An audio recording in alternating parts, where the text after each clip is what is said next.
star. Hello, everybody. I'm Freya Bottomley, Deputy Chief Executive for the National Counselling Society, and I'm joined today by the wonderful Anjula Mutanda. Hello. Meg is going to be talking today about the work that we're doing as a society around diversity and inclusivity. But as a membership organisation, we also wanted to hear from one of our members, and we're delighted that Anjula is that member as our Ambassador for Culture and Media. So welcome, Anjula. How are you? I'm very well. That's a very big title to live up to. You're doing it well. I'm trying my best. You are. I'm sure a lot of people will already know a bit about your work from seeing you on their TV screens and your very extensive CV. But just in case anybody attending doesn't know about your work, I think the nice place to start would be just to hear from you, if you're happy to talk a bit about your career in counselling and psychotherapy. Yeah, I mean, I started pretty young. I started as a sort of a volunteer counsellor when I was about 16, 17 years old.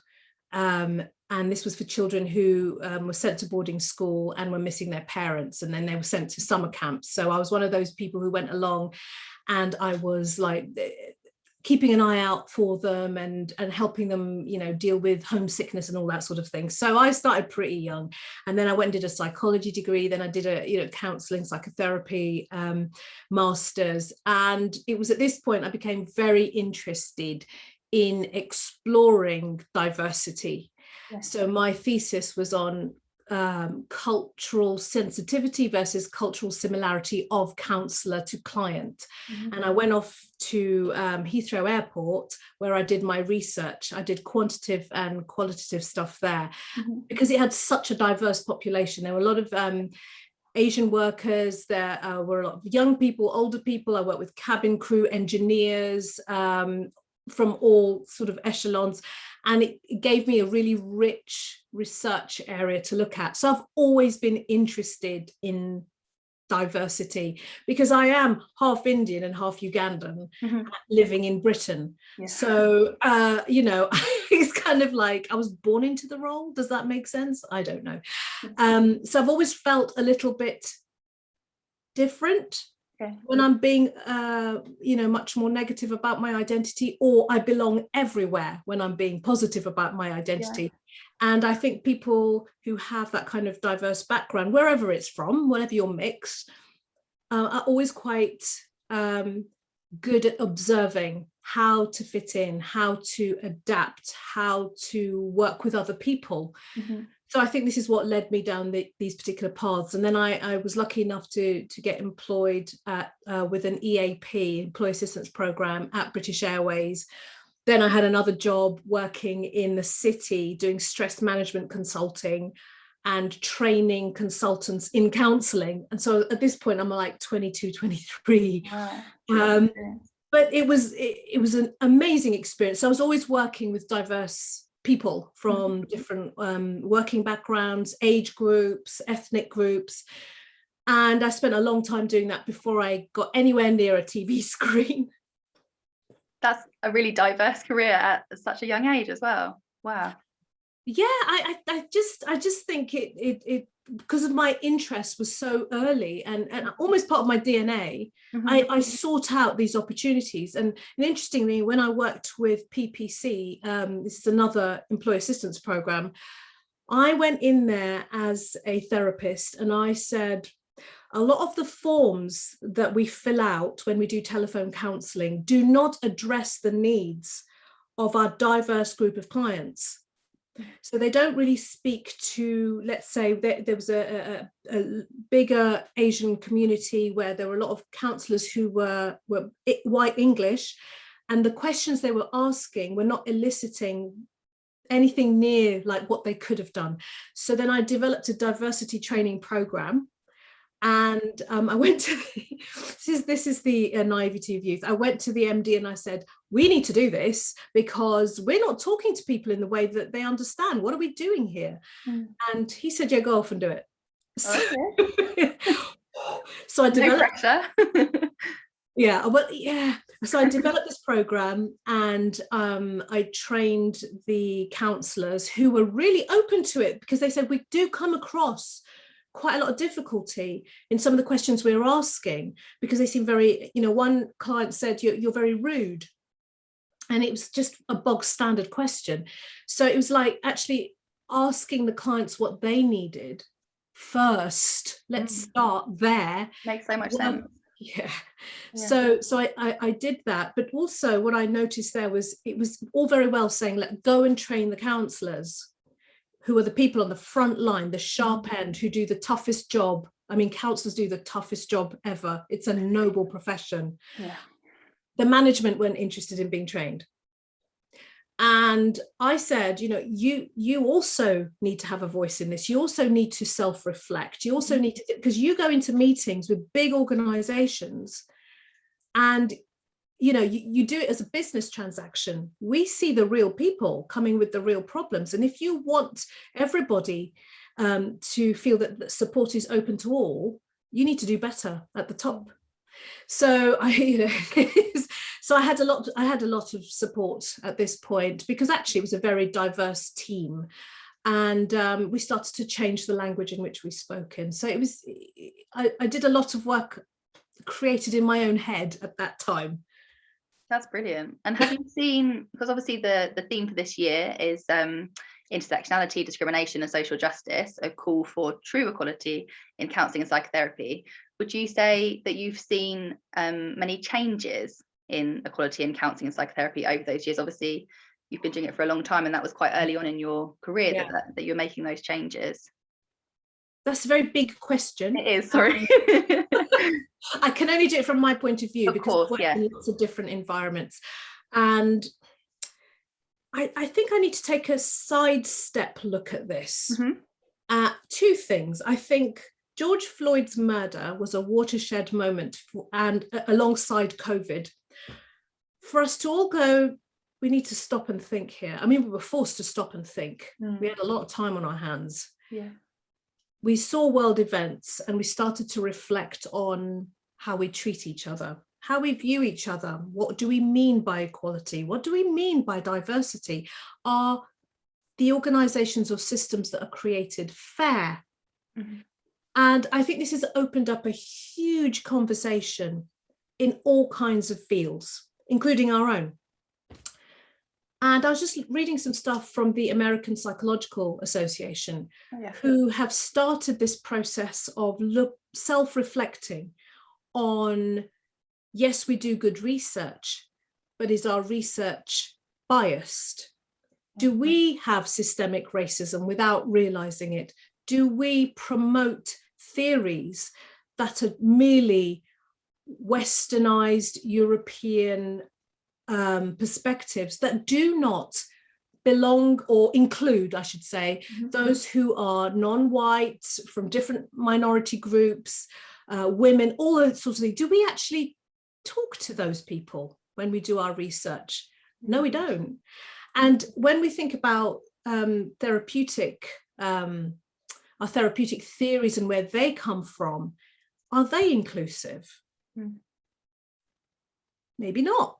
And then I started thinking about myself, and how, coming to this country as a little girl, I have quite a rich cultural heritage, how much I had to adapt to fit in, to belong, and to survive. That's why we adapt.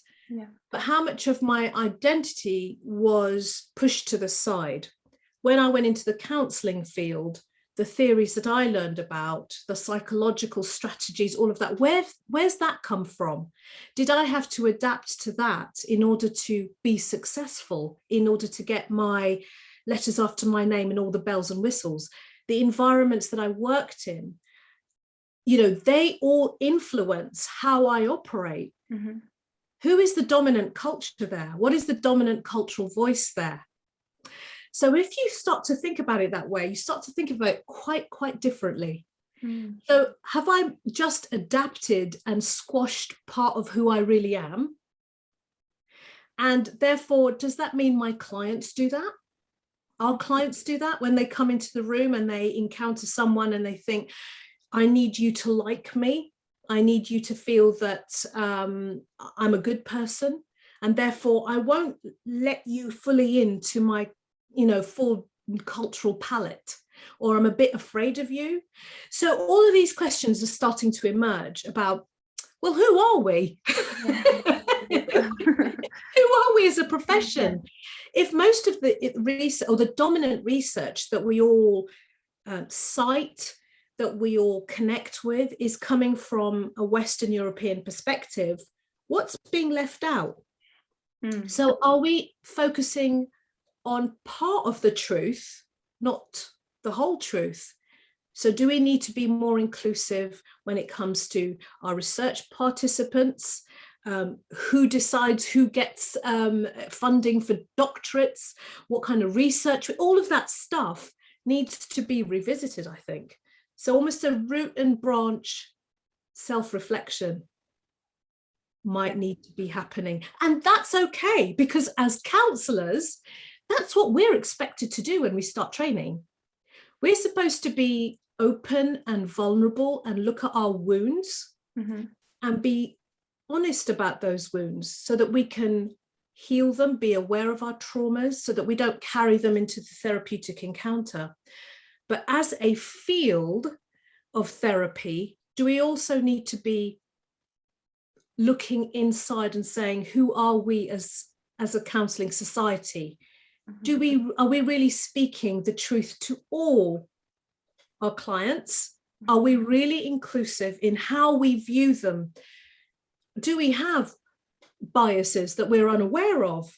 That we are all made up of the stories that we're told about ourselves, the environments that we grow up in, who our parents are, who we mix with.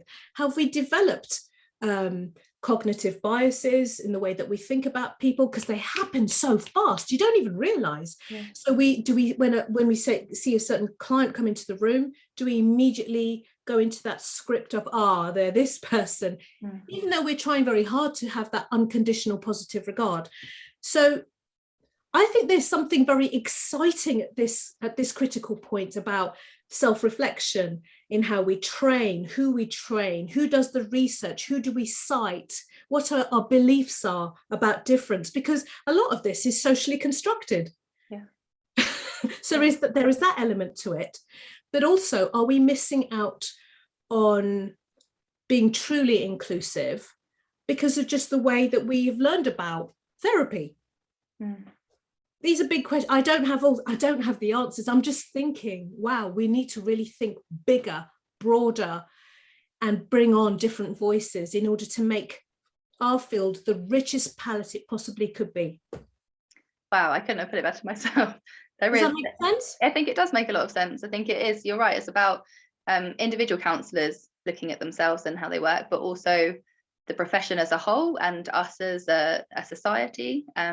As in the Counselling Society, and also I think training providers as well, as you said about the trainees, as that's when you come in and you should be looking at yourself, but they need to be allowed to do that, and it needs to be a safe space to support people to look at themselves and work that out as well. So I agree, there's a lot to be done, and I think having your voice is invaluable, because you have, like you said, you've kind of done this before on a smaller scale within organizations. You've looked at this, and now we need to do it on a bigger scale to make sure that we're talking to everybody.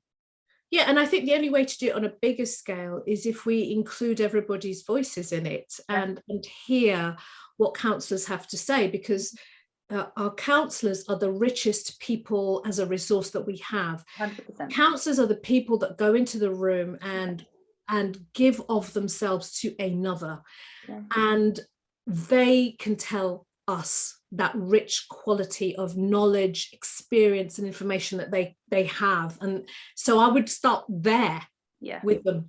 And also, yes, there is a bigger society question here about, for instance, what we call normal behavior.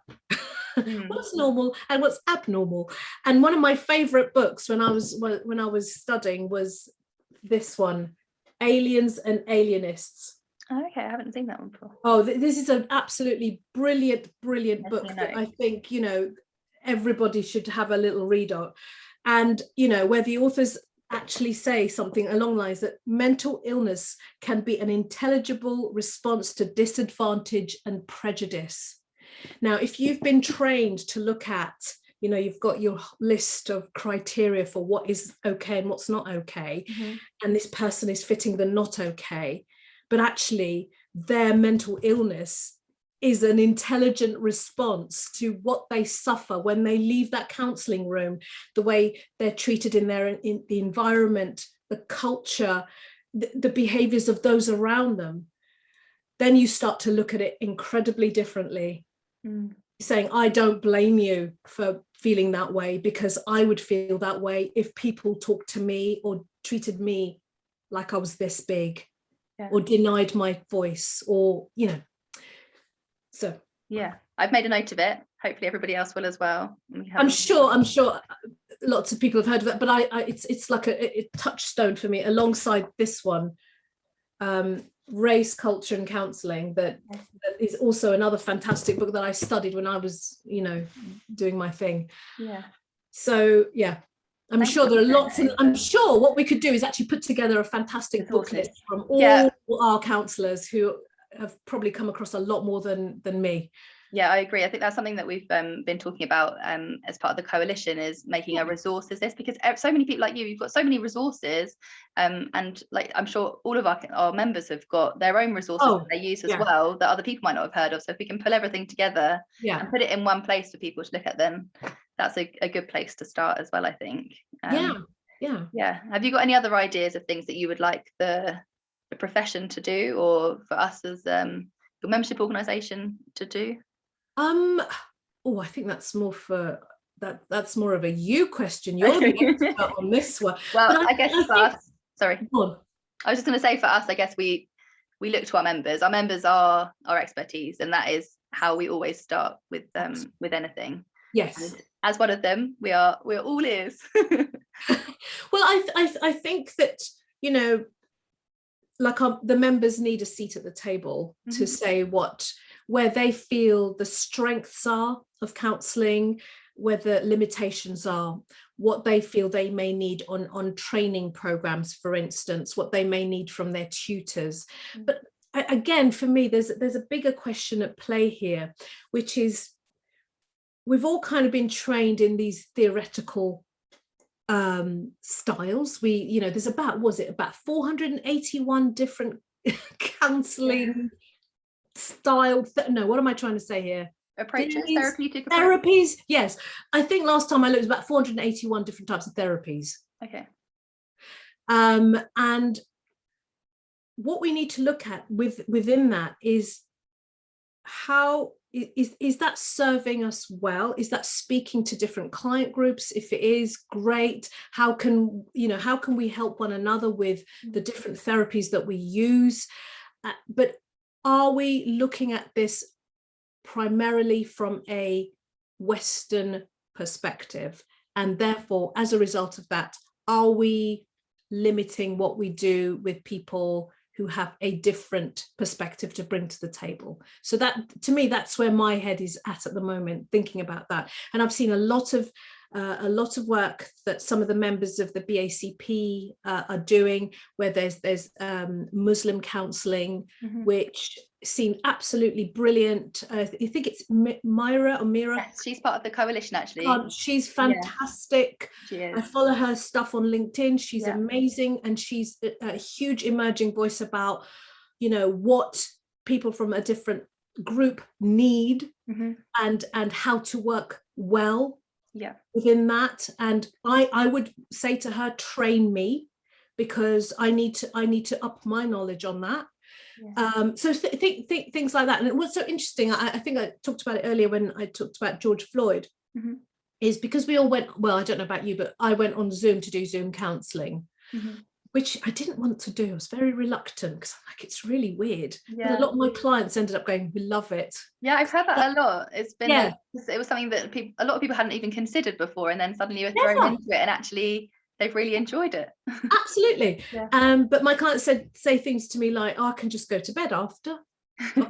Yeah, so they're not anxious about coming to the set anyway. I got a lot of calls from potential clients coming from minority groups, which hadn't happened in quite the same way before, and obviously because they can find you on Zoom and they don't have to travel to wherever you are. And a few of my clients said very specifically, I wanted to see a Black woman. That's what I wanted to see. I've had lots of therapy before. I've had some fantastic therapists. They've all been white women, brilliant, but I just want a Black woman this time. And I was like, oh, okay, why? And a lot of people were triggered by George Floyd's murder from earlier traumas about identity, and had kept that down because they hadn't really thought about it when they'd had therapy about other things. And I'd never really taken it to anyone. But that incident seemed, probably because we had time, really seemed to trigger something. And it was like, who am I? And what does that say to me about me and how I feel I'm treated in the world? So I got a lot of like clients saying, I want to talk to you. And I had to actually change and modify the way I work. And I'm have a very integrative approach. Interpersonal is how I work. But it was it felt much more direct than I'm comfortable with, because that kind of was like not quite my training. But this is what my clients were demanding. And they really wanted me to step into that space with them. And they really wanted me to be me. And that was a real challenge. Because I'd adapted. I was I'm like, this, I need to speak to my clinical supervisor quite soon about this, because but it was brilliant, because it showed me and a vulnerability around how I work and how I've adapted and what my limitations are and my perspectives are. But I took a leap of faith and stepped into the space and learned different things about how I could work more actively with my clients, and how I'd been very reticent to be like that before. And I think that speaks to adaptation. And getting it wrong and not following the theories and not doing it the right way, or doing it the best that I have been trained to do. But here was this client group, and there were some men in there that was saying similar things. This was this client group saying, come on, what are you going to do? And I was like, well, I just have to right. Yes. And I realized it was a voice in me that had got quieter and quieter and quieter. It's really interesting. It wasn't, I was shocked. And this is a huge self-disclosure I'm making to everyone. Thank you for sharing that. But it was profound for me, because as I said to you, I started this way. I came in with diversity in this, and as time goes on, you modify to the environments that you work in, you learn how to fit in, you pick up the cues about what's okay and what's not okay. You may at times minimize who you are in order to not show up and raise your head above the parapet too much, because people go, why are you being like that? That doesn't quite fit in, or that's not the right tick box way. And I realized also, maybe in the past, perhaps when I've had a diverse client group anyway for years, but how many times maybe had they kept that voice down in front of me? So much more overtly, people were saying, I want this, and I've come to you for this. So I guess as an organisation, we need to be supporting our members to feel that they can be themselves, and to learn to be themselves again, maybe, if that's something that hasn't happened. And maybe going back more to training and allowing people right from the start to continue to be themselves rather than having to put themselves into a box. Yes, that's exactly it. And I think, you know, the way everything is structured around training, we need some structure, of course we do, otherwise we'd be all over the place, it'd be chaotic. But we also need as individuals to flourish as who we are.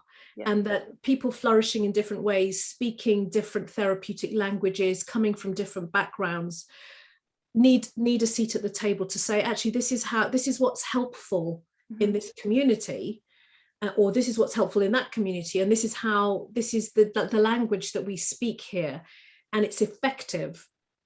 So rather than having that this is normal according to a Western agenda, and everything else that doesn't quite fit isn't working. So just trying to bring all those languages together somehow. And again, like you said there, just going back to the richness of our counsellors. They are the richest resource we have. They are the best people doing the most noble work and putting their best foot forward. So we ask them for that knowledge and what they feel they need in order to grow. But I think also for me, I'm talking about something else. I'm talking about maybe revisiting how we do research, who does the research, who gets the funding for the research, and so that there are different voices that are saying, actually, this is important. You know, women need this, or people who've had a traumatic background. I came here to this country as a political refugee as a child. I didn't have therapy. I wandered around for quite a few years with the trauma of being a refugee. So, you know, I know a little bit about how to work with a refugee community. But you wouldn't know that about me unless I told you. So if I arrived in therapy and I was talking about stuff and I didn't mention that, I would sit with that trauma and not share it because I might be embarrassed about being a refugee, because maybe that's how refugees are perceived in a country. It's like, you came with nothing, you scrounged up, you know what I mean? You know where I'm going with that. But that's and would you want, I guess it's important that you feel comfortable enough with the counsellor to be able to open up your true self. And I think, you know, counsellors are brilliant at holding the space, staying silent to let the other person speak. And, you know, I think that's important, but I think also for clients, they can pick up quite unconsciously, I think, when somebody's kind of has a certain narrative in their head about them. So, you know, refugees like myself are incredibly good at adaptation. Because I don't walk around with that label because it has a negative connotation. And we don't want anybody to have to hide or feel that they need to hide their past. That's not a society that we want to. Well, not me personally anyway. But the thing is, our counsellors and the National Counselling Society may not do that. Hand to Heart may not do that. But the environment outside of the National Counselling Society at large, you know, what people are told on the news, all of this sort of stuff will inform how that person behaves in the therapeutic encounter. So it kind of goes back to that cultural sensitivity versus cultural similarity. You know, or if you're not similar, is this person on my side? How can I pick up that they're curious and interested in my story? How do I tell my story? You know, sometimes it won't come through words. It might come through drawings. It might come through, you know, showing you photos of my children or whatever it is. There might be these different things that people do to communicate that might get missed because, well, I don't look for that. I'm like, hang on, that's not part of my training. You know what I mean? So, it goes back to training again, though, as you said. It goes, yes, it does. It is training. Society as a lot. It's training. But I think maybe as our society, as our world gets more diverse, I mean, when I talk to young people, they have a completely different perspective, which is fantastic news, because they have their whole world on a smartphone. They can see what's going on in Uganda and Wisconsin in the same couple of seconds, and they're curious about the world and they see things are different. So I think there's a lot of hope. Yeah, The way that the younger people view the world is much more open, and therefore there is always that opportunity to harness that energy and say, all right, well, you know, let's all become a lot more curious about how we train, what we're learning, what we're promoting, what we're saying, who we are and who we want to be. I like that. Let's be more curious, all of us. I think that's a really good message to end on as well for today. Is there anything else that you wanted to share with everybody at National Council today? Answered any of your questions. I think it's been really insightful, and I really appreciate your honesty as well with sharing things with us. So no, it's my pleasure. I just hope you got what you wanted. It was a pleasure to speak with you, and you know, I'd be excited to hear what other councillors have to say, because as I say, they're our richest resource. Yeah, and the actions that I think we as an organisation need to make as well, we will be held accountable. So thank you for all your input, Anjula. I really appreciate it. Thank you very much.